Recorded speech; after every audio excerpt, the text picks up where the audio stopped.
خان بيخبر السلطان عن مكان اسكندر. أنا بتدخل على القصر لحتى تدافع عن اسكندر. آلتان بيعلن إن جاريته لحتى يحميها من دينيس. اسكندر بحس بالإهانة بالقصر.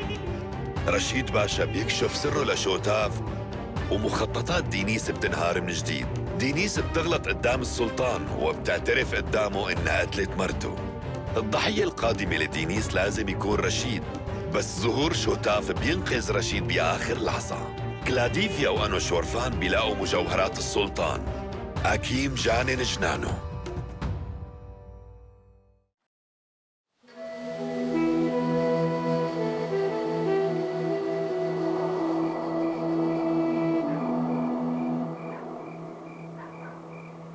أنا فكرت إنه في عندك شيء مهم حابب تحكيه معي، وهذا اللي خلاني قاعد معك يا رشيد باشا. بس أنت قاعد وساكت. طيب فهمني لشو خليتني قاعد معك هون؟ احكي. أنا خايف ضل قاعد هون لحالي. خايف يجي حدا يقتلني وأنا بالزنزانة. العقوبة التغت، بس أكيد في حدا مو عاجبه هالوضع وما بده ياني أطلع من هالمكان. معقول الصدر الأعظم للدولة العليا يخاف إنه حدا يأذيه؟ أنا غلطت بالماضي، وفي ناس لهلأ ما بدها تنسى أخطائي. مفهوم. بعتقد أنا بقدر ساعدك بالموضوع، بس بدي بالأول أعرف مين يلي عم بيهدد حضرتك. دينيس خانم. لما نحن كنا شباب، وقتها كنا نحب بعض أنا وياها، بس هالقصة كانت نهايتها حزينة. دينيس. وكيف انتهت قصتكم يا ترى؟ أنا نهيتها لأنه ما كنت حبها مثل ما كانت هي متخيلة وقتها. وبعدين لما أنا التقيت بجايانا عرفت شو هو الحب الحقيقي. بس هي كانت جارية عند مولانا السلطان، وأنا كنت مخصي. وهي هي كل القصة، أكبر أسراري. أها. طيب هي ليش بعد كل هالسنين لساتها عم تلاحقك؟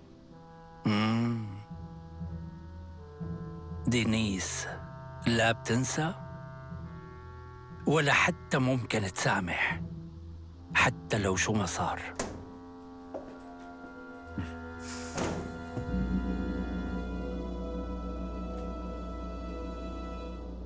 قولي لي يا خانم، أنا بقدر ساعدك بشي؟ مشغول بالي على اللي جوا. الفضيحة اللي صارت قاهرته، خصوصي بعد ما اضطر يعترف فيها قدام الناس. خايفة إنه يخطر على باله إنه ينتحر. الدكتور قاعد عنده هلأ يا خانم. إيه، بتمنى يقدر يريحه لهالمسكين. أنا ضالة هون مشان اطمن كيف رح تكون حالته لرشيد باشا. ممكن يكون بده مساعدتي. إيه، مثل ما بتأمري يا خانم. فيك تنصرف.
شو هالدخان؟ شو عم يصير؟ شلون وصل الدخان لهون؟ يا حارس، تعال على السريع، تعال. بالسجن في دخان. كأنه صاير حريقة. أنا بتوقع رشيد باشا عمل حريقة. هو عم يحاول يقتل حاله. إيه.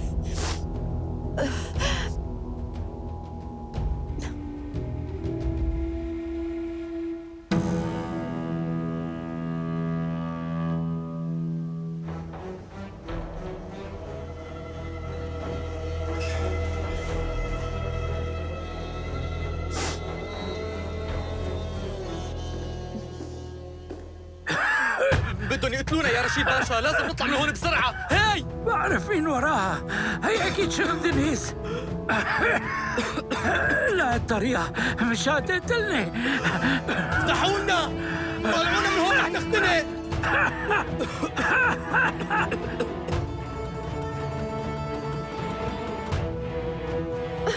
تعالوا الحقونا، في حريق بقلب السجن. استعجلوا، في حريقة. مفاتيح.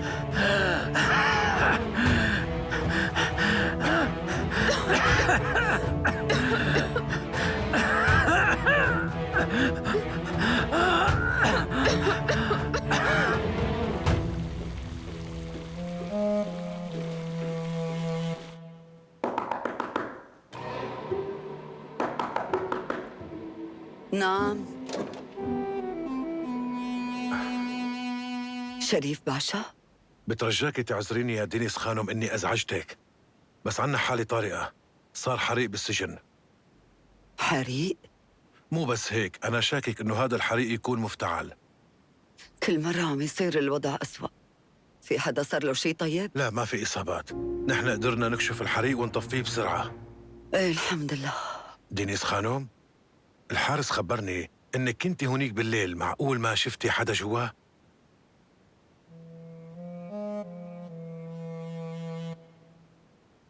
أنا طول الليل هون. شو أنت جنيت يا شريف باشا؟ أنا شو اللي بده ياخدني على السجن؟ الحارس تبعك يمكن الدخان أثر عليه وما شاف منيح. يمكن مزبوط، هذا اللي صار. معك حق يا دينيس خانم، أنا بكرر اعتذاري للمرة الثانية.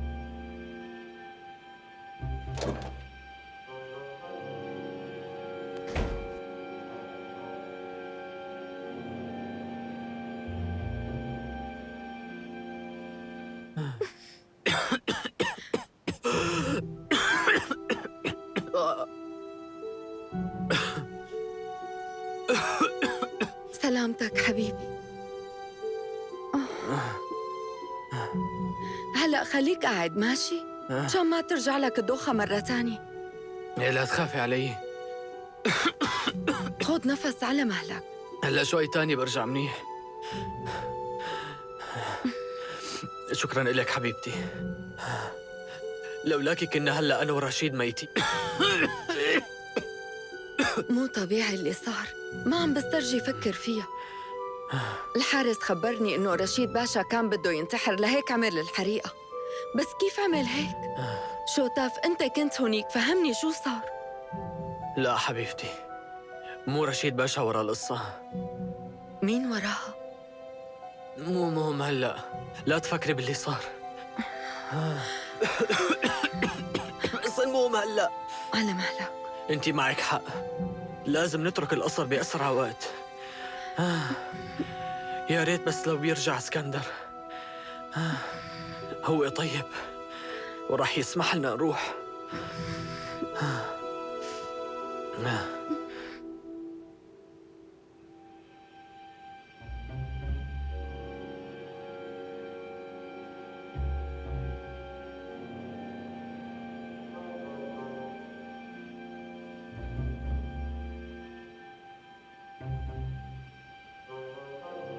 شو؟ ناوي تخبر الكل إني كنت عندك بالسجن قبل ما يصير الحريق؟ يكون بعلمك كنت نايمة بغرفتي وعم أحلم أحلام حلوة. يمكن شي حدا عم يتخيل إني رحت لعندك، وهذا الشيء أكيد مو مزبوط. بس أنا مو جاي مشان هالموضوع.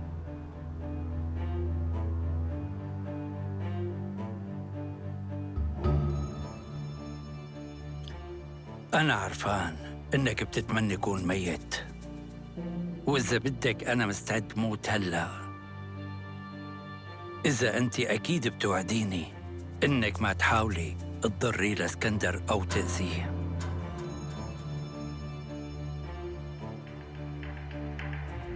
أنت كل هالقد متعلق بهالولد؟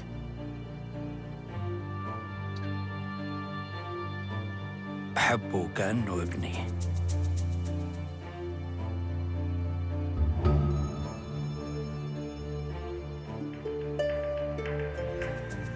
طيب وابني أنا ليش ما حبيته؟ أنت حتى ما قبلت تسمح لي جيبه على هاي الدنيا. مزبوط، بس أنت بتعرفي ليش. لا تعملي حالك ما بتعرفي. ولا نسيتي ما كان فينا نطلع عن عاداتنا وتقاليدنا ولا حتى نعارض أبوكي. اتركني هلأ، روح من وشي.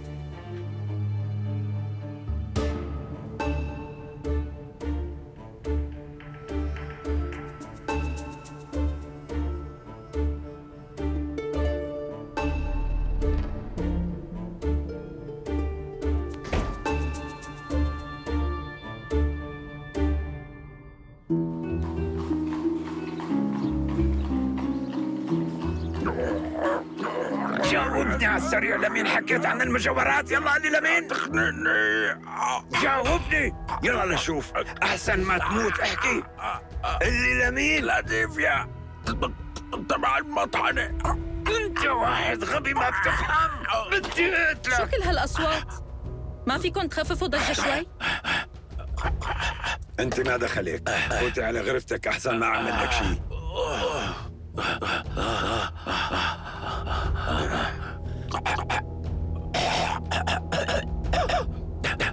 أكيد بروكلوفيتش. طب خليها لفيتك تشلح المجوهرات تبعنا. هدول يلي لابستن بيكفونا مدة طويلة إذا بعناهن. هن كتير غاليين. قوم احكي معي.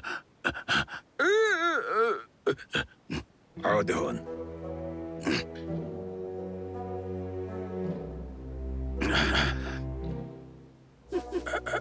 عم تعطيني رأيك؟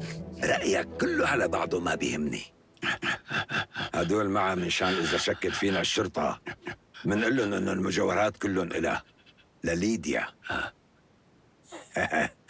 وإذا فكرت تروح تخبرهم إنه أكيد جاب لها إياهم هدية، مين اللي بده يصدقها؟ وأنا معروف عني أبخل حدا بالدنيا. فهمت؟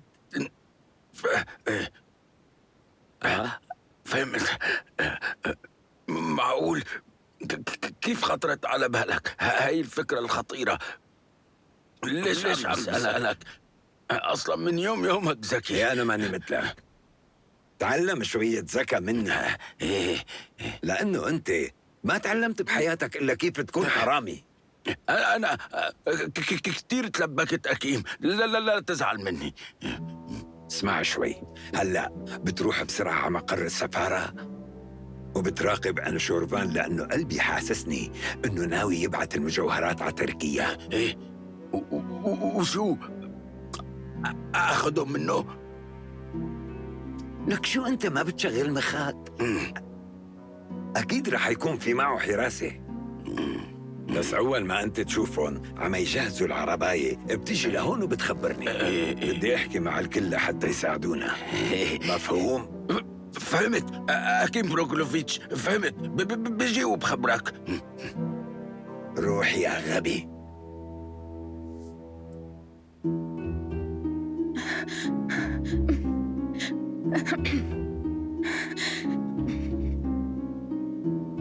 كيف صرتي؟ لسه راسك عم يوجعك؟ مشي الحال. اليوم طالعة كتير حلوة. بتعرفي هالحلق اللي لابستي كتير لابق لك؟ لحظة خليني شوف، كأنه في حجر رح يوقع منه. أي واحد رح يوقع؟ اللي هون.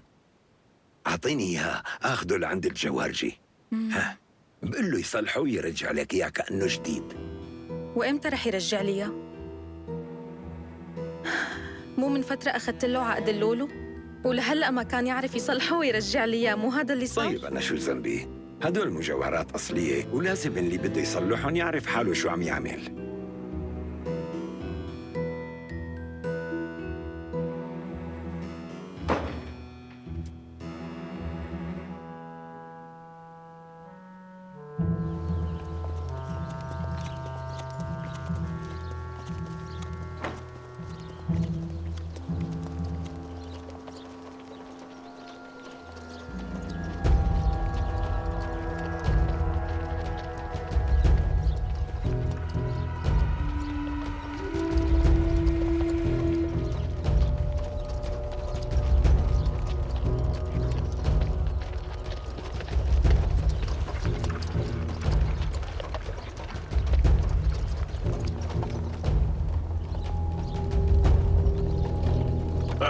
عالسريع، خليك ورا هديك العرباية.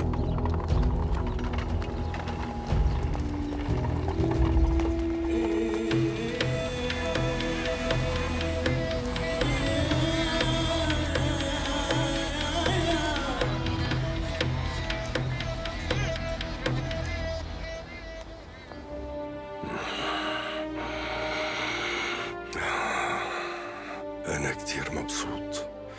ما تخيل قديش فرحت لما عرفت إنه هالشكوك طلعت كذب. إلي كيف بدي كفر عن الذنب اللي عملته بحقك يا ابني؟ إذا بتريد ما عاد تفكر بالحكي اللي بتسمعه من الناس. معك حق، عم تحكي صح يا ابني. هلا الحمد لله كل المشاكل اللي صارت من الماضي. بتعرف إني أنا كنت رح أموت لو ما طلعت عن جد ابني. بابا، وأنا كمان مثلك ما كنت متقبل الفكرة. ما تخيلت إنك تطلع مو أبي. إيه خبرني شو صار برشيد؟ طالعته من السجن. كيف يعني طالعته؟ في احتمال كبير إنه يكون هو متورط بقتل أمي. يمكن عقد ما كان هو غيران منك. فكر شوي بالموضوع يا ابني. ليش يعني ليكون هو غيران مني؟ شو نسيت إنه هو طلع مخصي؟ بعدين رشيد من طول عمره مخلص إلي ومستحيل يعمل مثل هيك جريمة. عن جد أنت أكتر حاكم قلبه طيب بهالدنيا. مو هيك، بس كمان أنا في عندي مشاكل كتيرة جواتي. بعد كل هالإشاعات ما عدت متحمل شوف رشيد لحظة واحدة بهالقصر. بصراحة أنا بعرف من زمان إنه هو كان يحبها لأمك. إيه طيب هلأ شو ناوي تعمل معه؟ ناوي انفيه على شي مكان. بترجاك ما تعمل فيه هيك. إذا هو عن جد ما إله إيد بمقتل أمي، أنا كنت حابب كتير إنه هو يضل بمنصب الصدر الأعظم. هلأ أنت الحاكم، وأنت اللي بتقرر تعاقب وتسامح.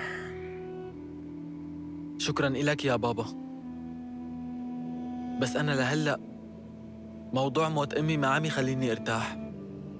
برأيك أنت مين يلي قتلها؟ اللي بعرفه إنها غرقت لحالها. لو سمحت ما عاد تفتح الموضوع مرة تانية. سمعتني؟ حاضر يا بابا، أنت بتأمر.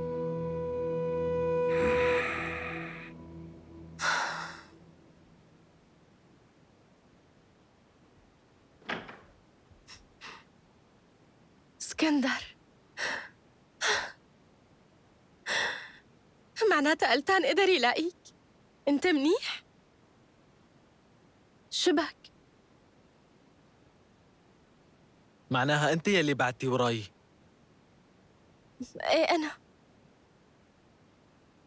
وأنت رحتي لعنده على الغرفة مو هيك؟ إيه أكيد بدي روح لعنده على الغرفة. وين الغلط باللي عملته؟ وين الغلط؟ يعني مانك عرفانة إنك بهدلتيني؟ أنا؟ وين البهدلة باللي عملته؟ ليك اسمعني، كيف بدك يعني أشوف ألتان وأحكي معه إذا ما رحت على غرفته؟ المهم عندي إنه لاقاك وإنك واقف قدامي. طيب أنت بتعرفي إنه هو قال إنك صرتي جاريته؟ أنا عرفت هالشي من شريف باشا. وشوفي هلأ كل واحد بهاد القصر صار بيعرف هالقصة عنك. جاريته لألتان، هاد صار اسمك الجديد هلأ. اسكندر، طيب ما في اسمعني. داعي. أنت بتعرف إنه أنا مو هيك، وبتعرف إنه ألتان قال هالشي كله مشان يحميني، مشان ما يمسكوني وياخدوني على السجن. عن جد؟ إيه. أنت عطول حلولك بسيطة؟ ليش لا؟ أنت بتعرفي إنه هلأ أنا ما عاد فيني أتزوجك؟ أنا سلطان الإمبراطورية العثمانية العظمى. ما عاد فيني.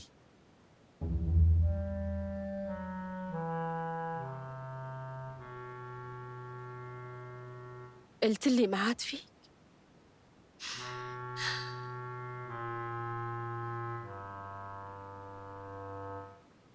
إيه لكن لا تتزوجني.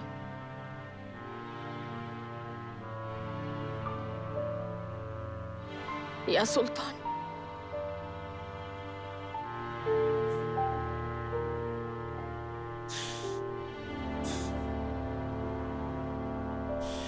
تعرف إني مو طايق أشوف وشك بهالقصر يا رشيد. أنا بعرف هالشي يا مولاي، وبدي أتشكر حضرتك على كرمك ورحمتك. الحاكم هلأ هو اسكندر، روح تشكره له. لو أنا الحاكم ما كنت خليتك لحظة واحدة قدامي. أنا عندي استعداد من هاللحظة روح على المنفى، بس بالأول بدي تسمح لي خبرك بشغلة. شو؟ تعطيني الأمان؟ يلا احكي خلصني. لازم حضرتك تعرف دينيس خانم حسب الحكي اللي حكت لي إياه هي المسؤولة عن موت غايانا.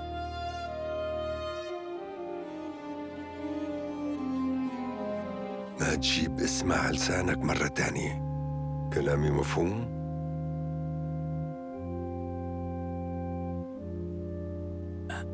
أنا بس كنت خايف يكون في خطر على حياة اسكندر. هذا اللي خلاني اجي لهون ونبه اسكت. ما في داعي تخاف عليه، بعرف كل شي.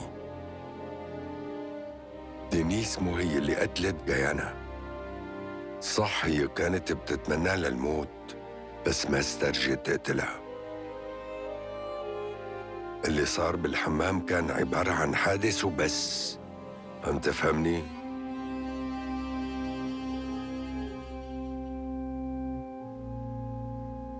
عم بفهمك، أمرك يا مولاي.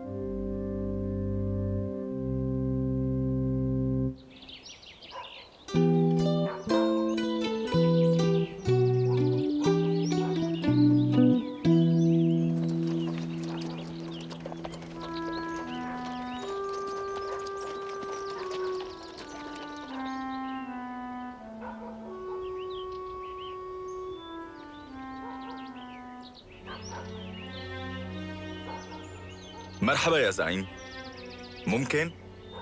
مين أنت وشو بدك؟ بدي أحكي معك بشغلة كتير مهمة.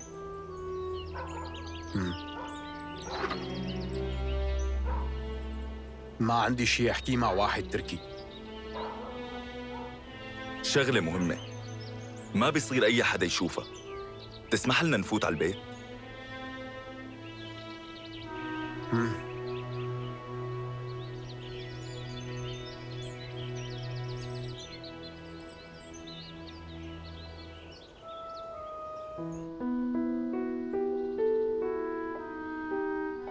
يعني أنت عم بتقول إنه كل هدول المجوهرات رح تروح للبنت يلي بتولد بعائلة السلطان التركي؟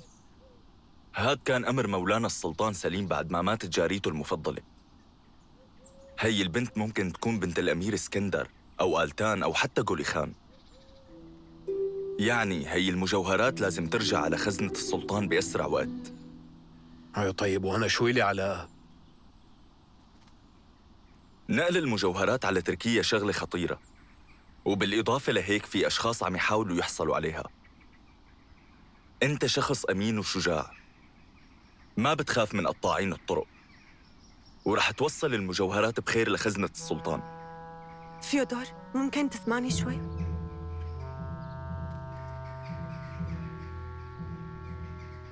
ماشي، أنا موافق، لأنه كنت واعد وحدة اسمها كلاديفيا أن يوصل هالمجوهرات لعند اسكندر. في حدا عم بيراقبك شي؟ على حد علمي لا. لك الروح. الله يكون معك. أنت روح وانتبه على حالك.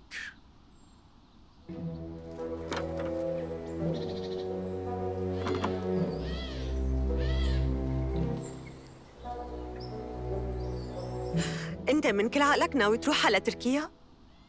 بدك تتركنا لحالنا هون أنا وطي والولاد؟ صوتك. مين قال لك إني ناوي روح على محل؟ كيف يعني ما رح تروح؟ من شوي وعدتوا لتركي إنك رح توصل المجوهرات. لا تكون ناوي تخلي المجوهرات عندها.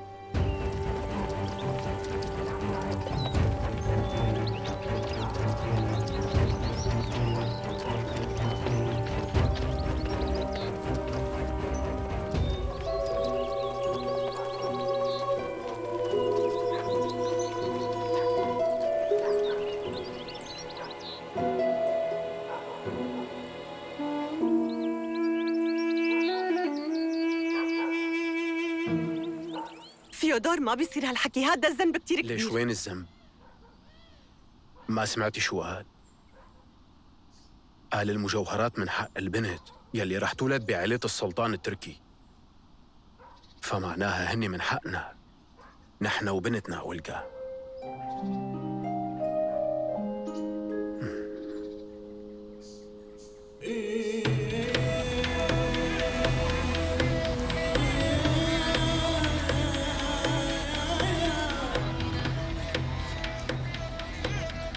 بتمنى لو كان فيني كون هادي وأقدر أضبط أعصابي مثلك يا بابا. يا اسكندر، الهدوء وضبط الأعصاب بيجوا مع العمر والخبرة، وأنا لما كنت بعمرك كنت عصبي وطول الوقت عم خانق. شو؟ قل لي شو صاير معك؟ ليش هيك كتير معصب؟ بتوقع إنك لما كنت بعمري كنت أفهم مني وبتعرف تتصرف. أنا تخانقت اليوم مع آنا، عصبت منها على الفاضي، بالأخير زعلت مني مرة تانية. لكان هيك الموضوع؟ ليش مين هي لتهتم إذا زعلت منك؟ اسمع مني يا ابني، اللي بدك تتزوجها لازم تتقبل عصبيتك، وإذا ما تقبلتك معناتها ما بتستحق تكون المرأة اللي أنت لازم تتزوجها. بس أنا كتير بحبها يا بابا، طب شو بدي أعمل؟ يعني أنت هلأ بدك نصيحتي؟ موافق، رح أقول لك شو تعمل، بس بدك توعدني تسمعني للآخر. حاضر. أنا برأيي أنت لازم تتزوج وحدة أكبر منك، مثل هاي الأرملة الروسية اللي اسمها أولغا. هيك وحدة بتقدر تكون زوجة وشريكة بالحكم، يعني من جهة بتهتم فيك ومن جهة بتساعدك باتخاذ القرارات. وانت بعدين فيك تتزوج من هاي البنت آنا، وهيك بتخليها تعرف مكانتها. أنا بخاف إنه ما تقبل تكون مرتي التانية يا بابا. خايف ما تقبل؟ شو يعني خايف ما تقبل؟ هون انت حاكم البلد، انت السلطان، وإذا ما راح تقدر الشرف اللي عم تعطيها إياه خليها تروح تلاقي حدا تاني. فهمان علي؟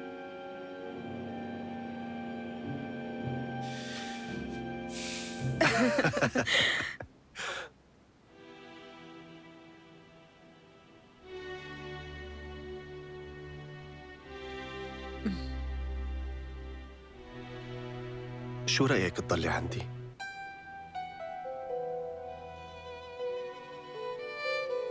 ما فيني. أنا هون غريبة ولازم أرجع على بلدي. ليش ما منروح سوا؟ أنا الغريب بروسيا.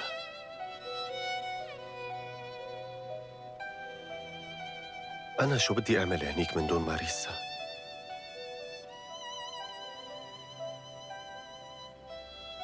طيب أنا كيف بدي ربي أحفادي اللي بدهم يجوا؟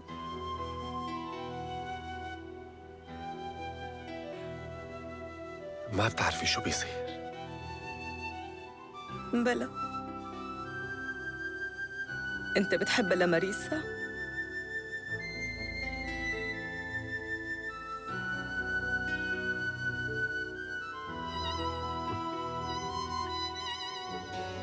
معناها قلبك رح يخبرك شو تعمل، لهيك بتعرف شو رح يصير. تفضل.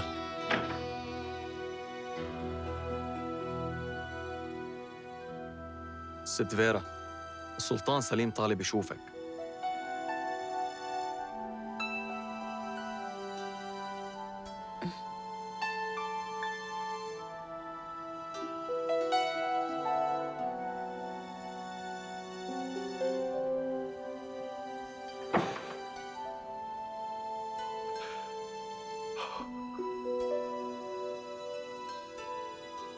مرحبا حضرة السلطان. أهلا وسهلا.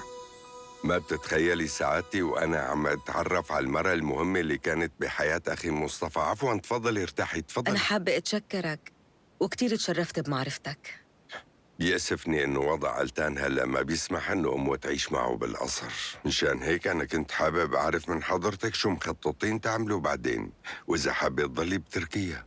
لا ينشغل بال حضرتك، أنا ناوية بكل الأحوال أرجع على بلدي. هيك لكان. هالقرار كتير حكيم على فكرة. إذا هيك كان في عندي طلب صغير بدي إياه من حضرتك. إذا في مجال تاخدي معي كمان وحدة من بنات بلدك، هي حارسة الحدود ماريسا.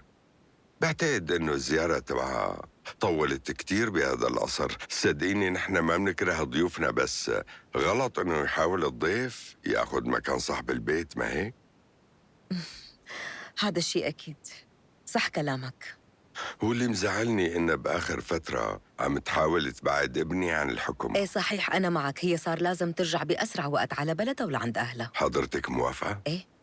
شكراً كتير على تفهمك. إذا هيك أنا بدي أطلب طلب تاني. لو سمحتي، في مجال كمان تاخدي معك بنت تانية من بنات بلدك؟ هاي البنت اللي اسمها آنا، هي عم تخلي ابني اسكندر طول الوقت مهموم ووشي، مو من صفات السلطان. حضرة السلطان، أنا بشوف إنه يكون مهموم وحبيبته قريبة منه أحسن ب1000 مرة من إنه تكون بعيدة عنه. بتمنى من حضرتك تعطيهم مجال يقرروا بهي القصة. وهلأ إذا بتسمح لي صار لازم أمشي.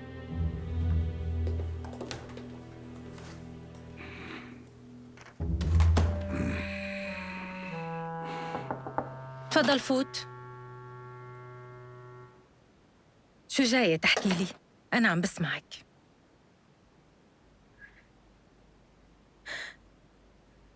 ماريسا، أنت لازم ترجعي معي على روسيا. إيه، وشو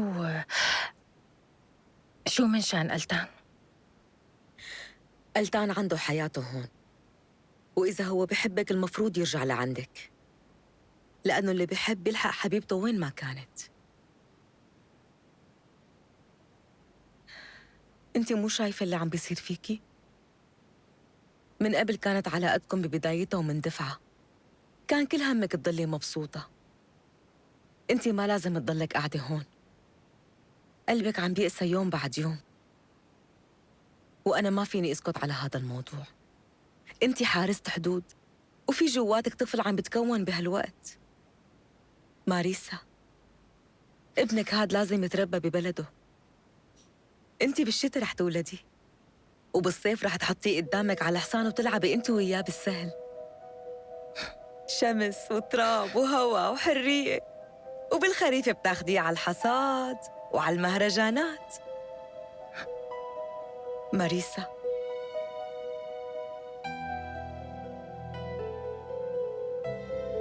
انتي هلأ لازم تروحي معي.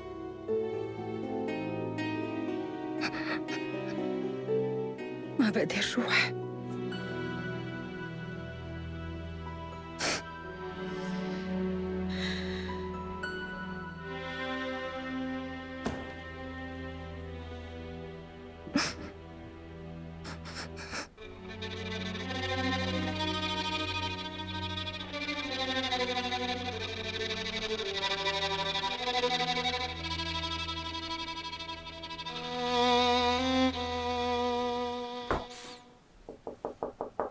تفضل.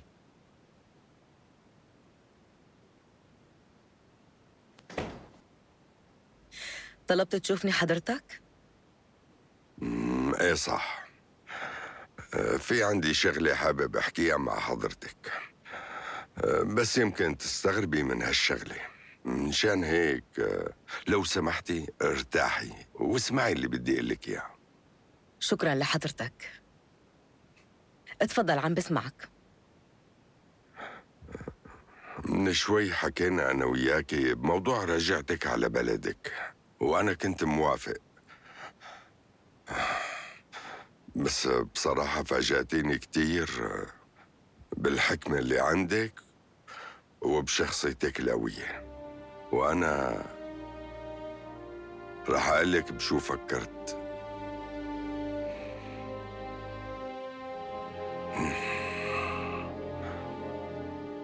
أنا وياكي بعمر ما عدنا شباب.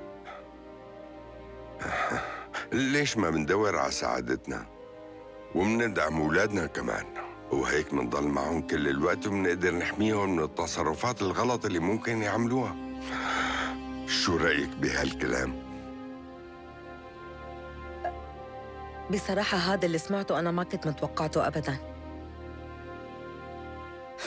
وأنا هلأ متفاجئة ومصدومة. طيب شو جواب حضرتك؟ إذا هيك اسمح لي كون صريحة مع حضرة جنابك مثل ما كنت صريح معي. أنا بحياتي كلها ما حبيت غير شخص واحد، وهالشخص هو أخو حضرتك مصطفى، وما في أي حدا بيقدر ياخد مكانته بقلبي. بتمنى ما تسرعي، يعني هيك فيكي تضلي عايشة عندي بالقصر ومنصير منحكي أنا وياكي كل يوم ومنتمشى ومنشرب قهوة سوا، ورح أعلمك كمان لعب الشطرنج. أنا بترجاك تسامحني، بس بصراحة أخذي قراري، حابة أرجع على بلدي بأسرع وقت. لكن بهيك حالة أنا ما رح خليك تروحي، عم تفهمي؟ ما حدا رح يطلع من القصر بدون موافقتي أنا.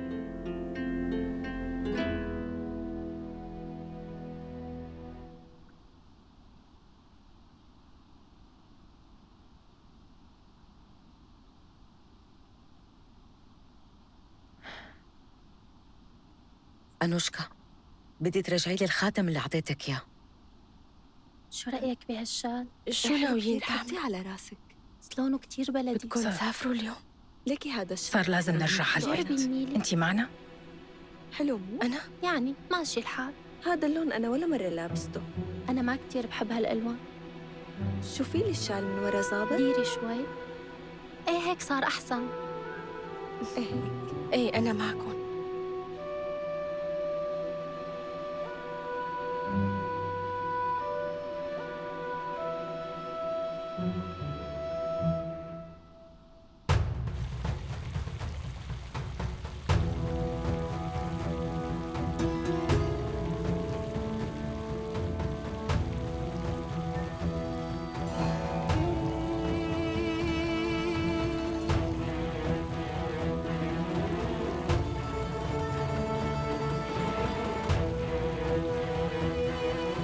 مين انتو؟ لوين رايحين؟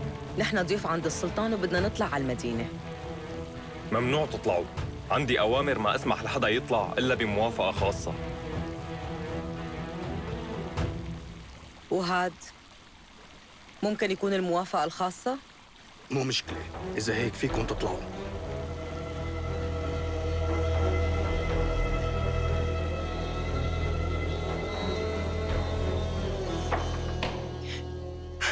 بعد عني، مين سمح لك تمد ايدك علي؟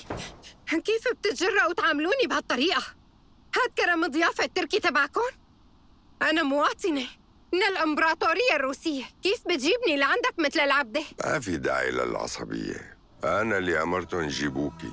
كل القصة أني حابب كرر اقتراحي لحضرتك وأسألك إذا كنتي موافقة تتزوجي اسكندر. سلطان سليم اسمعني، أنا جاوبتك على طلبك من المرة الماضية وقلت لك ما رح أتزوج ابنك. كنت مفكر إنك أخذتي وقتك ووافقتي تتزوجي؟ أنا مرة حرة بقراري وما بسمح لحضرتك إنك تجبرني وافق على طلبك. غلطانة كتير على فكرة. أنا بسهولة فيني أجبرك. مو حضرتك كنت عايشة من فترة ببيت المجرم باشكورت؟ لهيك بقدر اتهمك إنك متفقة أنت وياه، وساعتها رح يكون تصرفي معك أقسى بكتير من هالمرة. يمكن أمرن إنهم يحبسوكي. شو؟